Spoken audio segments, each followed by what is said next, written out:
Are you ready to do this? This is a scary movie. I'm as ready as I'll ever be, that's for sure. Halloween week, and I put a little pressure on you. You definitely did. Pushed me out of my typical genre of going into the horror realm that is not comedic.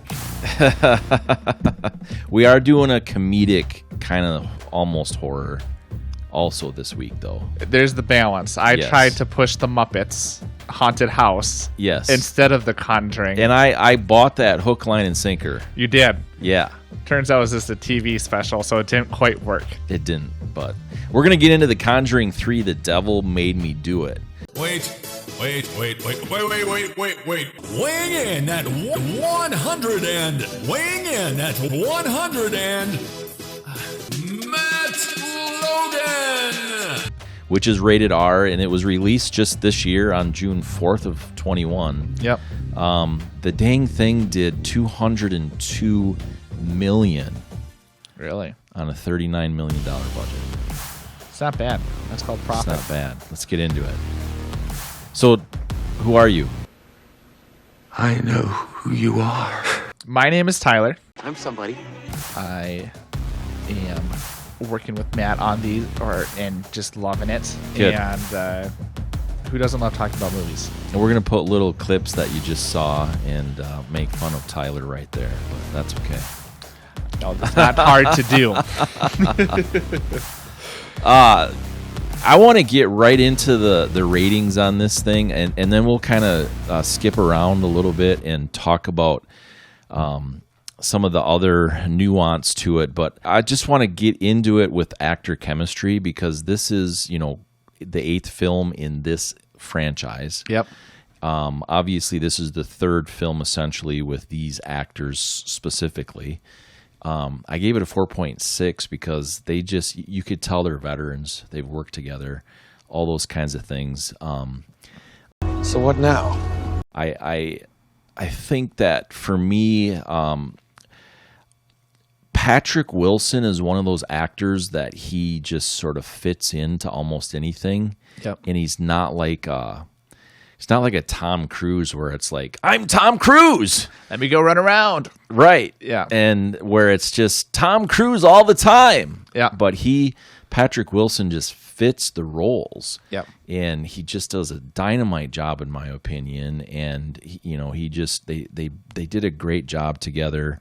Again, he and Vera. And so that chemistry is some of the other actors that we saw in a couple of the other films. This is the only Conjuring film you've seen, to my understanding. Yes. Yeah. So I've seen all of them.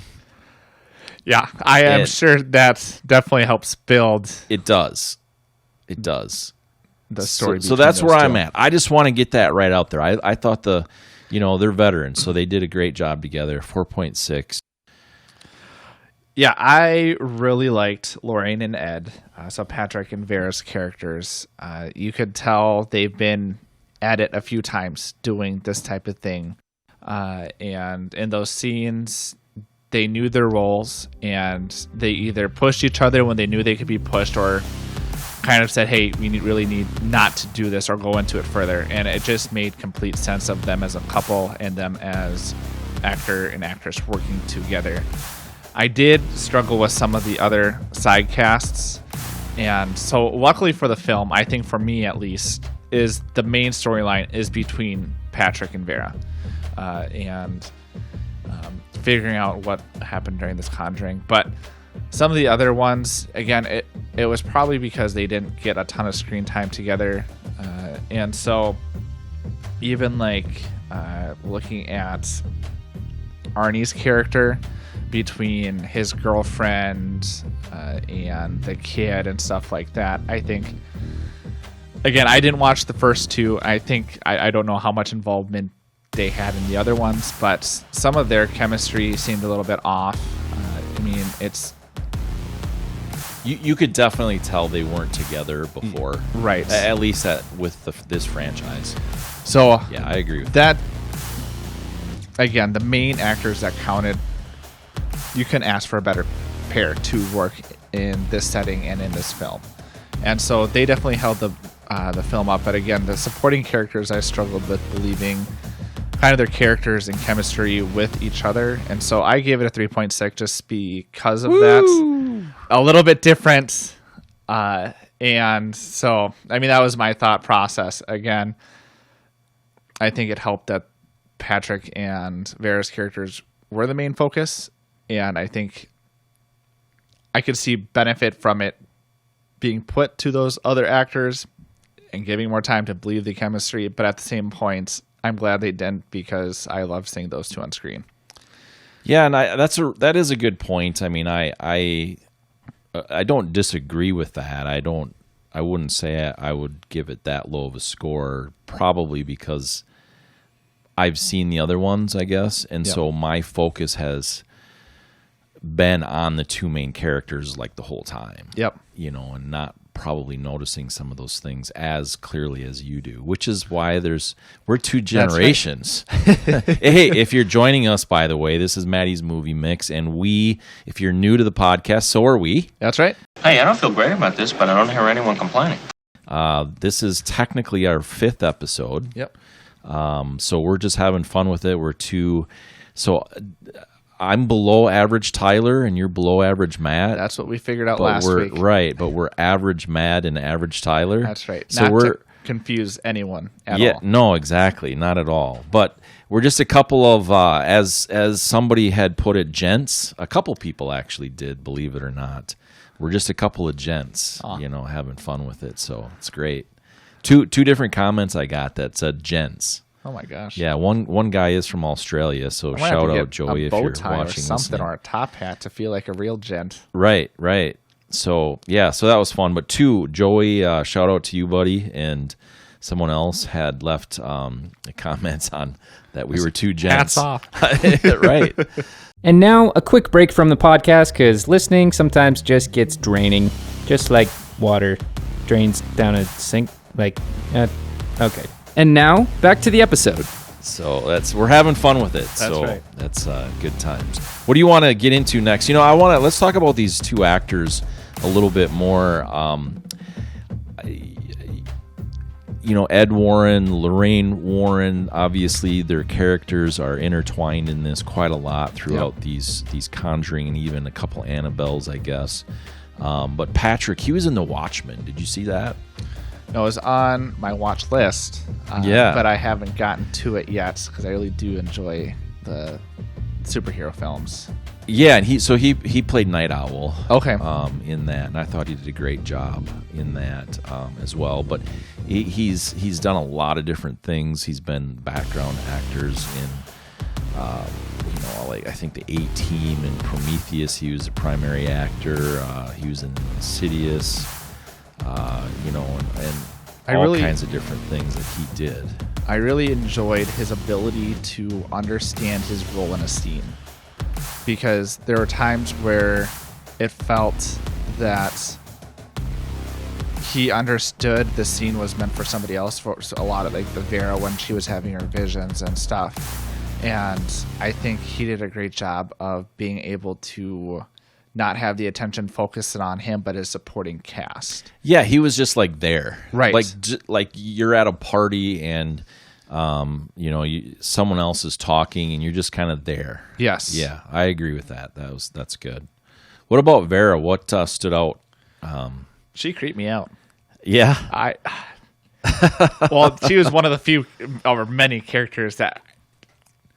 Just because of her ability? Her abilities, her vision, even her demeanor was cold, I felt, just because... She's a good actress. She is amazing at what she was in her character. And so, being focused within the visions that she had, and she was all in, even like when she was touching the dead hand. Yeah. And getting the vision. But whenever I saw her in her talk, she is straight to the point and wants to get down to, brass tacks and figure it out. And so she's not a warm character by any sense.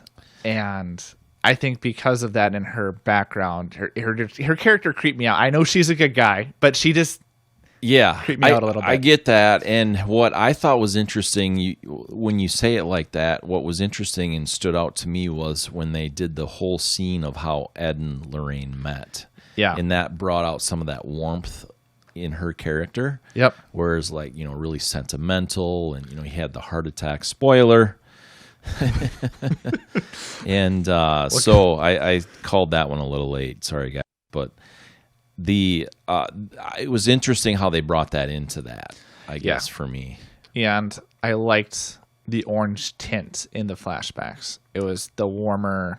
You knew that it was a happier place because of how they shot it and the coloring they did with it. Yeah. Yeah, I agree. And James Wan, I think it was his name, right? I have it written here somewhere. But anyway, he was involved in the Saw movies. He did all 8 of the Conjuring.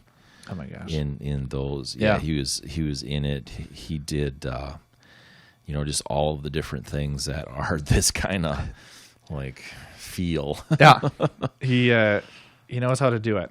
Yeah, and I thought he did a great job with that. So yeah.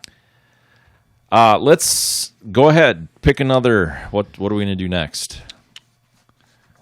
Let me look. Do you want to talk about filming locations? Let's do it. So it's based in a small town in Atlanta, from my understanding, in the 1980s, based off of... was it Newman? Noonan. Sorry, I was thinking... No, it shouldn't be Atlanta. Isn't it on the upper East Coast? Is that where it is? Yeah, I think so. I have it somewhere. I think it's in Massachusetts or Connecticut.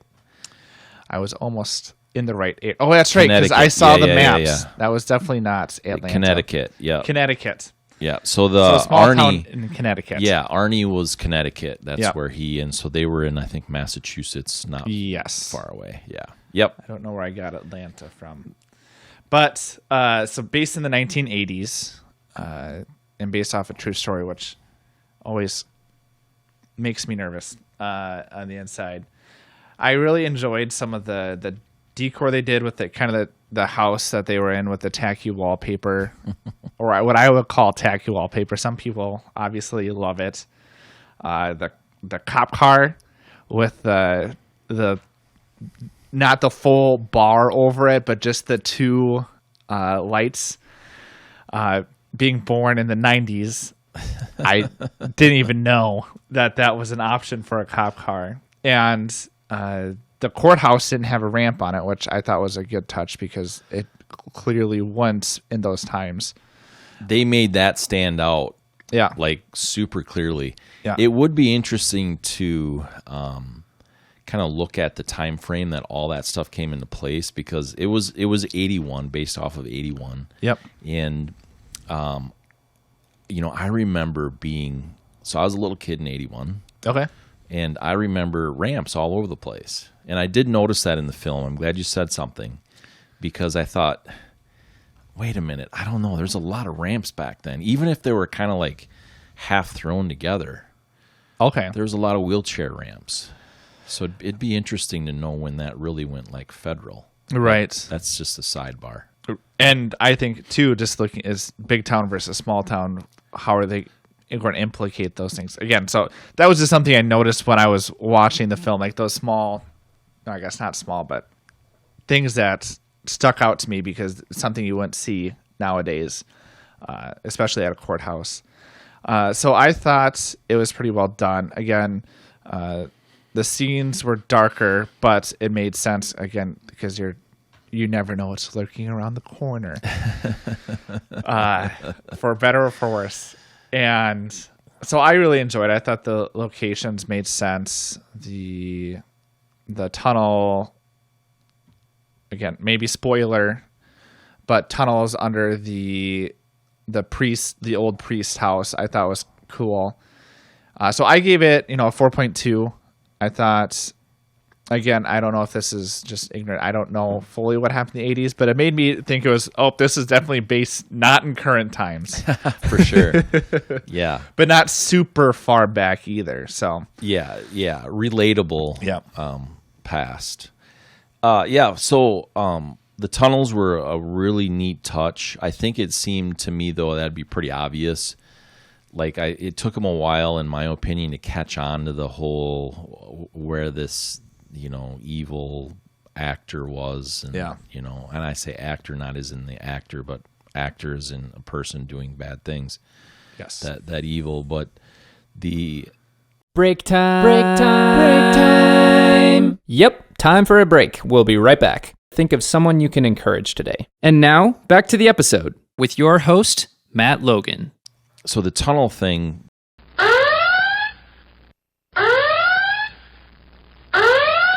Because they went down into his basement and they sort of knew the tunnels were there. Spoiler. There's tunnels where he just opens a bookshelf. Yeah. And there they are. And they sort of knew that was there when they first visited. But not to the extent, I think. Not to the extent. It clicked with the guy of like, oh my gosh. Right. I know exactly where this is. Just seemed a little late. Yeah. But again, I don't know. You're in an intense situation. Dude had a heart attack. That was the thing that baffled me.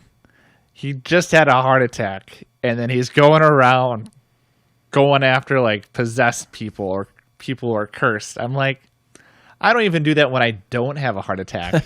Right? I can imagine, and it was a major heart attack from what it sounded like. Yeah. And he was like, yep, I guess I won't go under the house. I'll let my wife do that. But I'll go running around and do basically everything else. Yeah, I know. That seemed a little bit off for sure. But yeah, so you mentioned the house. That kind of, out east, I'm not really sure that would be a house they would have out east, but that's definitely something that they have down south. Yep. Where you can crawl underneath a house like that. Obviously here in the Midwest, we're used to basements. But out east, I know they have a lot of basements as well. And so that was a little bit off for me, which lowered the score just a touch. Yeah, but that makes sense. A couple of those kind of things, I'm like, I don't know if that's going to be a house out east. Right. Just because of my age and knowing what I know now. But so I gave it a 4.3 because they did go to a lot of visually fun places. Yep. And they also did the camera work, the cinematography. That's right. Is that work they did really well too, because when they had the different scenes, they really made sure that the look and the lighting was extremely different, and I really enjoyed that. Yeah, they did a lot of things with the lighting, which was cool to see. Yeah, so a 4.3 for me on that one. I feel it. One of the things that was pretty interesting, though, I want to bring up is the actor, the kid, David. And he was 7 at the time they filmed that. And yeah, it's I'm thinking that this kid actor is 20 years old, and he's got Lots whatever. Of he's just CGI. a little right. I mean, he's just a short guy. You know what I mean? Right. And I was like, whoa, they actually had a 7-year-old. I assume that they added all the CGI later. Yeah. And this little kid has no idea like what they really did. Right. I hope. I hope so too, but I don't know. It's He had a basic understanding. I mean, when he was doing certain things, it was very believable, and you have to, at least to portray those things, you have to have a certain understanding or context. I know.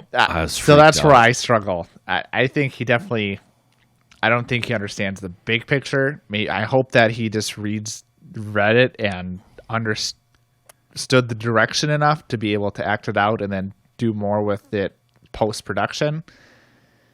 Because, I would not be that kid. I'd be like, nope, find somebody else. Yeah, if I was the parent, I'd be like, find somebody else, man. That's right. I don't know. That's just me, but... Although I did like the bright light that the little kid had in his room. So maybe when he was off screen, he was able to go play with the bright lights. Right. Not that kids nowadays would ever want to play with one of those, but I would want to play. Totally. And there were scenes where he was, kids, I don't watch a ton. We can talk about all day that I do. This is probably, I can count on the hand how many times I've watched a horror film. I remember watching Saw, and I had nightmares for weeks from that movie. And I wouldn't even consider that probably a super scary movie. It's not because it's so far over the top that you know it's not real. Right. Yeah. It's aliens. And I don't even know where I was going to go, but I completely lost it. I get it. Well, I mean, you worked all day. It's late. I totally get it. I wanted to get into the look of it anyway, the cinematography of it. I just want to say, this is going to be aired a few days after what happened with Alec Baldwin. I don't know if you heard about that. Yeah. Sad deal. The loss of a cinematographer on the film that he was working on. So just heartfelt condolences to that family as we talk about her craft in cinematography. But like I said a minute ago, I really enjoyed the different, like the courthouse scene. You brought that up, and so I want to bring it up again. It was bright. Yes, you know it would be bright. It's the daytime. It's all those things, and you can feel safe. Yeah, exactly. And then when they were in the jail, it was dark, and you saw scary. Every shadow. Yes. So I thought they really did a good job. There's a few places that I didn't really care for. Some of the cars and stuff, I thought. For some reason, the reason I brought the score to where it's at was for some reason I'm thinking, and I could be getting it wrong, but some of the cars, like the reflections and some of that kind of stuff, I know that's difficult to do, but something stood out to me there. And when I scored it, I guess a few of those car scenes that didn't seem quite natural. Yep. So I gave it a 4.1. Again, the cinematographers do a great job with the cameras and the lighting and all that, just what's on that film. I think it's one of the most important parts in this genre. Yeah. You have to get the lightings in the shot right. Otherwise, it's not going to be as believable or as scary. Right. And so with that being said, I agree. I think even with the cinematography, they did well blending it with the score, which we'll talk about later, but you would have dark places and loud or very eerie noises. And so the combination between the two gets your heart pumping, at least my heart pumping, because I'm a newbie and I was on edge this whole movie. Even for parts that cinematography wise, the courthouse, I shouldn't be afraid, but I'm like, something's going to happen pretty soon. It's right around the corner. He's going to fall off his wheelchair and then all of a sudden get possessed. I don't know. Anyways, that's side tangent. The action scene, specifically at the beginning when they're dealing with the possession of David, the little kid that we had talked about earlier, it was a lot of quick shots, or it was a combination of quick shots or a lot of flashing lights. And so you really weren't fully aware what was going on besides this kid making very quick movements, focus on the eyes, the kid having a seizure as he's getting possessed. So, and now a quick break for your ears if you're watching and your eyes if you're... Wait, did I get that right? Here's some music.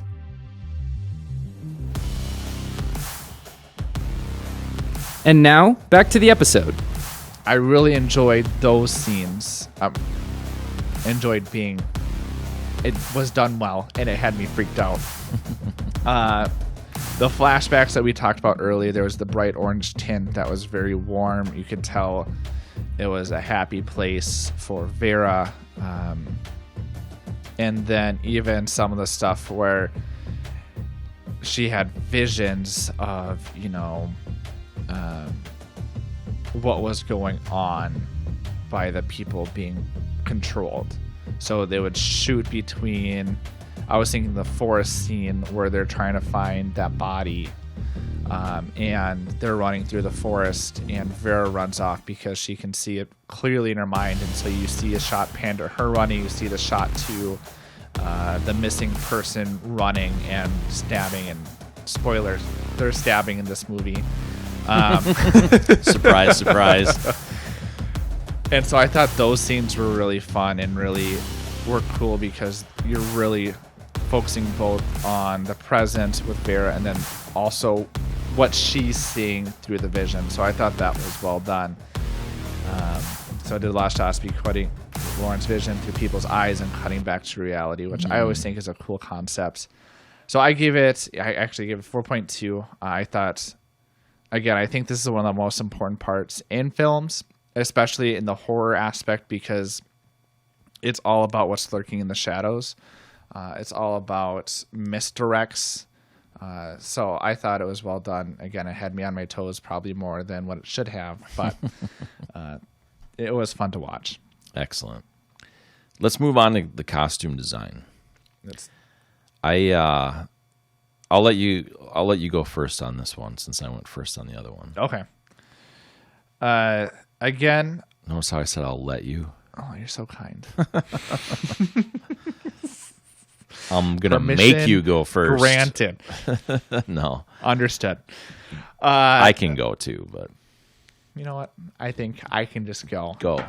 I choose to go at this point. So I thought it was fun. Lorraine having the nightgown dress and stuff like that, and always having long sleeves, long pants. Again, I think that kind of ties into her character of kind of being more on the conservative side, especially with the possession. So I thought it was fitting to her character as well, whether or not, again, my perspective is from 90s on. So anything before the 80s, I'm still learning of, what was the actual attire. And so I thought that was well done. Definitely made sense to me with her character. And then even for Ed, long sleeve, he kind of reminded me of like a pastor I would mentally picture of the long sleeves that are nicer, but not a complete suit. And I like the kid's super boxy glasses. Yeah. And so I gave it 4.3 just because it didn't distract me and it tied me more into the story and the time of when it was being said, and it made sense to me.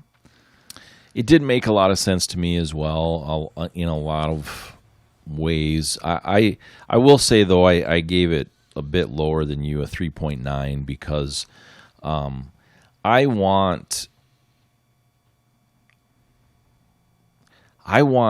those scenes just to really stand out sometimes when they're doing like off the wall stuff. And right. I know this wasn't the kind of movie that and I've brought this up before, The Matrix and the woman in the red dress. Right. Like, I really like that personally.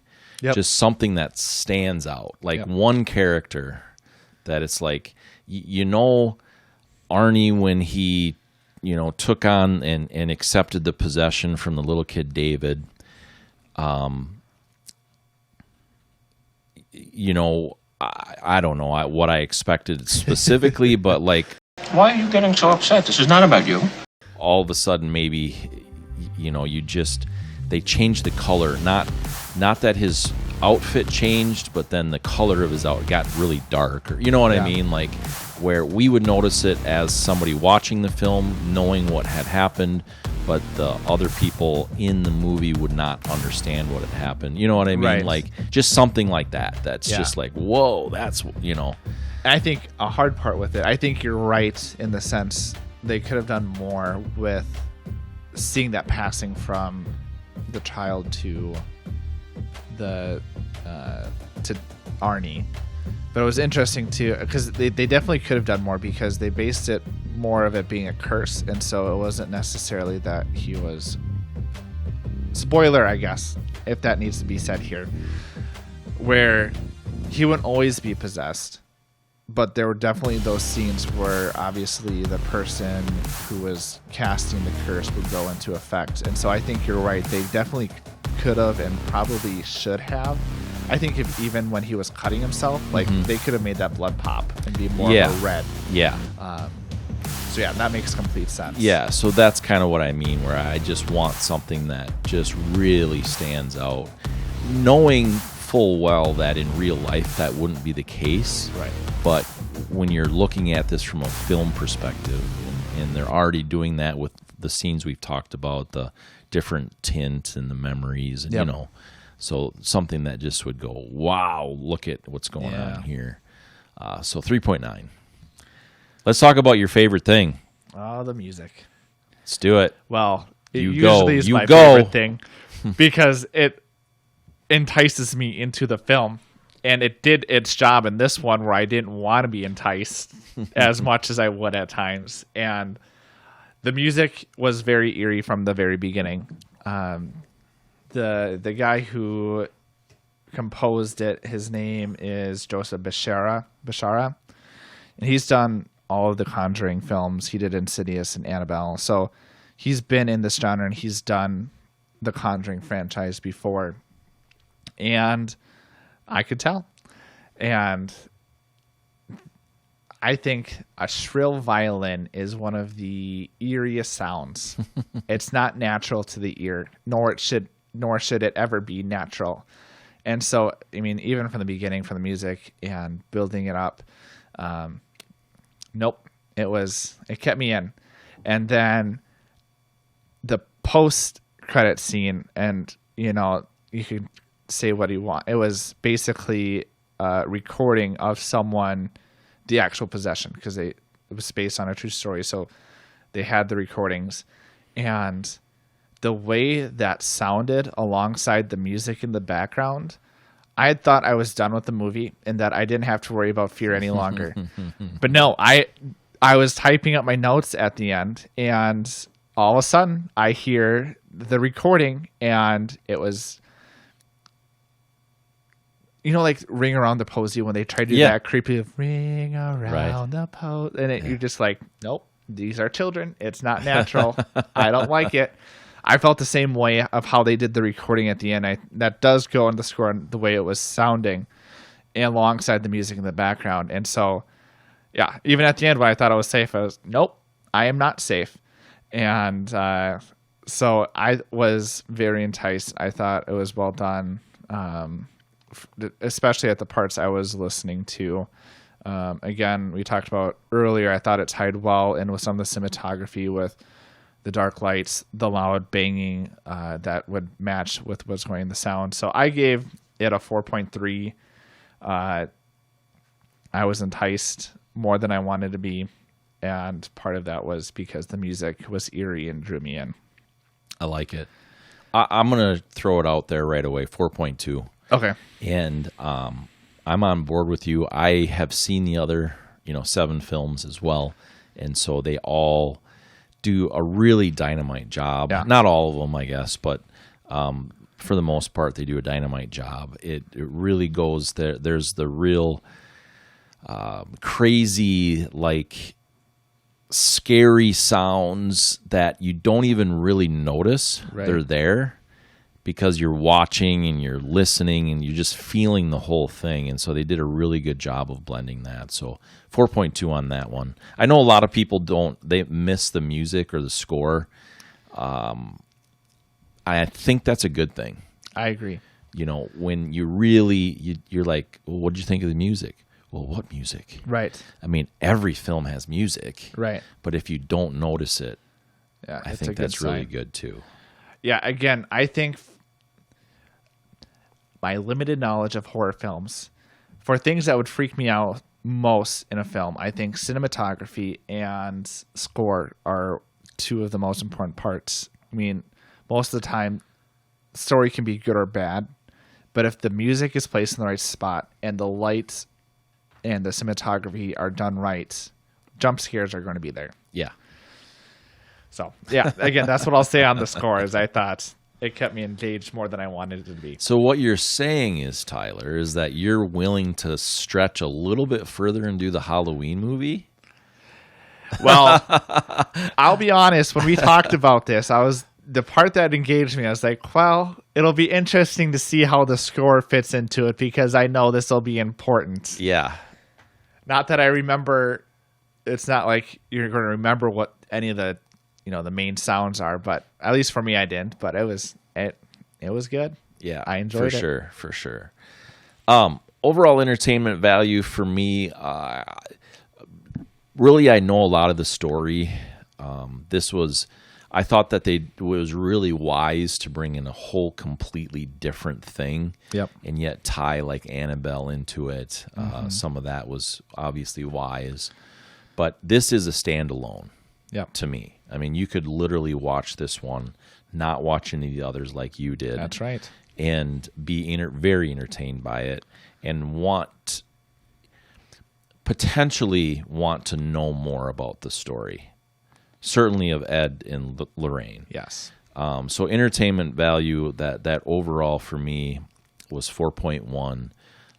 A little lower than I thought I would score it at, but there were some of those things that were just like, I don't know. This is a little bit, the music scene where, spoiler, stabbing.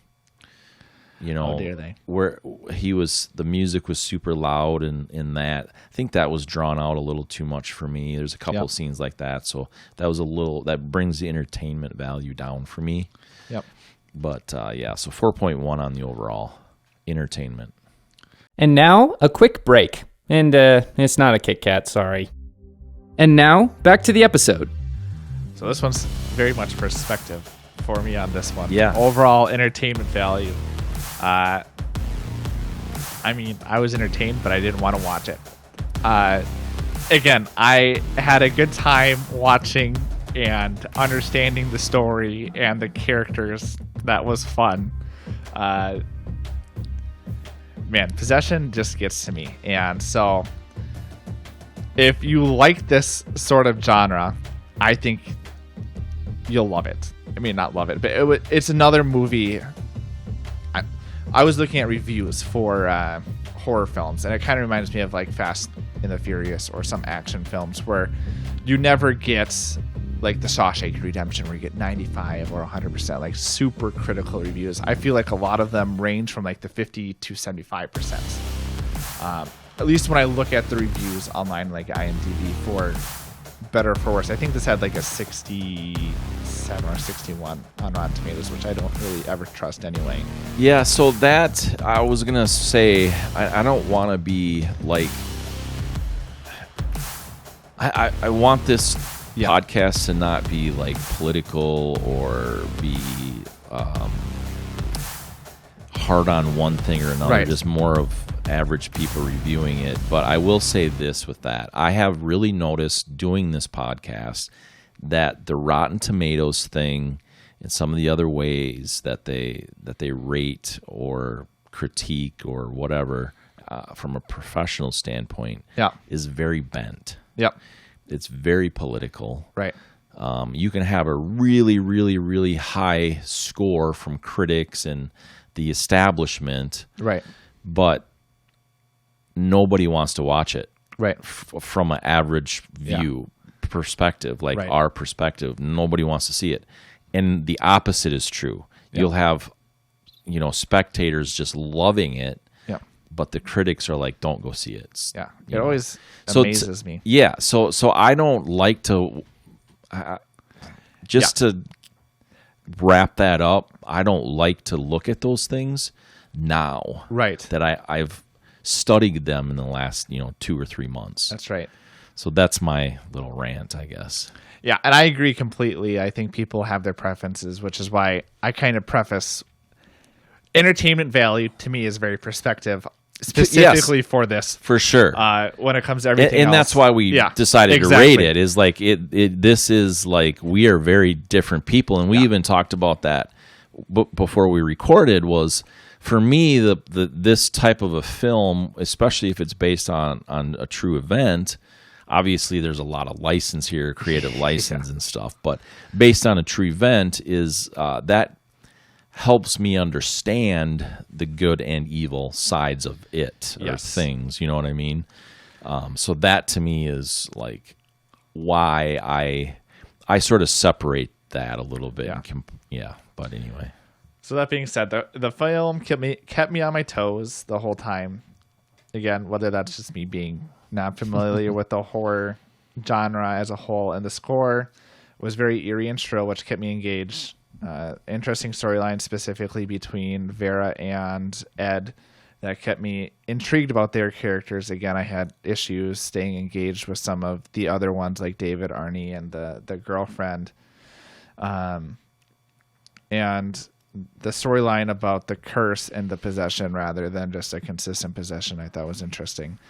That all being said, I gave it a 3.1 because horror is just not my genre. And so, again, the people kept me interested. I thought I was overall more entertained than I thought I was going to be.